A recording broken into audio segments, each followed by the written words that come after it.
எண்ணூர் பகுதியில் மிதக்கும் கச்சா எண்ணெய் படிவத்தால் மீன்களுக்கு எவ்வித பாதிப்பும் இல்லை என்று அமைச்சர் ஜெயக்குமார் தெரிவித்தார்.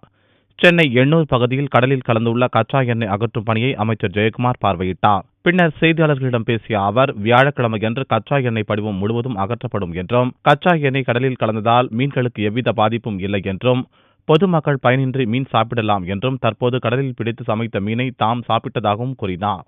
கிட்டத்தட்ட ஸ்டேட்டில் இருக்க ஆல் டிபார்ட்மெண்ட்ஸு, அதே போல் கோஸ்ட் கார்டு, தென் சென்னை போர்ட்டு, தென் காமராஜ் போர்ட்டு, இத்தனை டிபார்ட்மெண்ட் எல்லாம் ஒருங்கிணைச்சு 40 டன் மேன் பவர் எடுத்திருக்காங்க. நீங்கள் பார்த்தீங்கன்னா எந்த அளவுக்கு அவங்க கடுமையாக வேலை செஞ்சுருக்காங்க.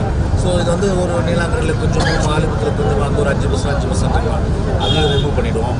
இது இங்கே இருக்கிறது மட்டும் ஒரு 10-15 டன் இருக்கும். இதையும் கூட நம்ம பேசிக்காக நம்ம இன்னும் ஒரு 2 தினங்களில் கண்டிப்பாக எடுத்துடலாம்.